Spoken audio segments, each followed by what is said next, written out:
Shivani kitchen में खाना बना रही थी। शिवानी ने मुस्कुराते हुए कहा, अरे जीजा जी, अच्छा हुआ आप आ गए। मुझे बहुत गर्मी लग रही है, ज़रा मुझे हवा कर दो।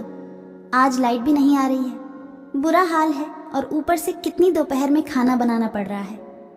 शिवानी का जीजा तो यह सुनकर खुश हो गया। वह तो इसी फिराक में रहता था कि कब उसे किसी तरह से अपनी साली के नज़दीक जाने का कोई बहाना मिले।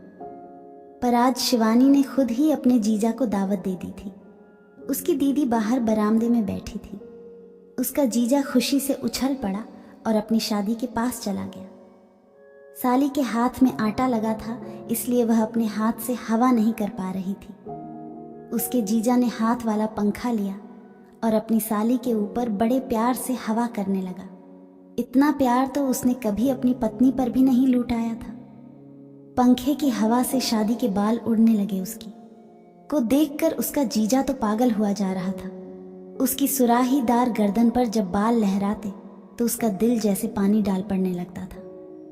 वह सब कुछ भूलकर अपनी सारी के बाहों में समा जाना चाहता था, पर वह अपने आप को रोक कर रखा था, क्योंकि उसकी पत्नी सीमा बाहर बरामदे में बैठी थी। वह ऐसी कोई भी गलती नहीं करना चाहता था जिससे घर में लड़ाई का माहौल बने। इधर शिवानी अपने जीजा की मर्द के शरीर से मादक खुशबू का आनंद ले रही थी और मन ही मन मचल रही थी।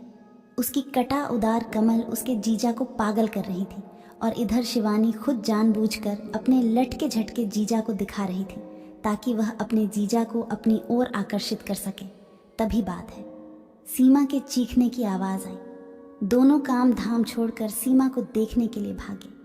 उन्होंने देखा सीमा कुर्सी से गिर पड़ी थी और उसके सिर से खून निकल रहा था। सीमा को उसका पति तुरंत हॉस्पिटल ले गया। वह डॉक्टर ने उसे भर्ती कर लिया। दिन भर राहुल हॉस्पिटल में बना रहा और शाम को डॉक्टर ने सीमा को डिस्चार्ज कर दिया और वह घर आ गई। सीमा को चोट लगने की वजह से उसे एक कमरे में लिटा दिया। अब सीमा उसी कमरे में आराम करने लगी।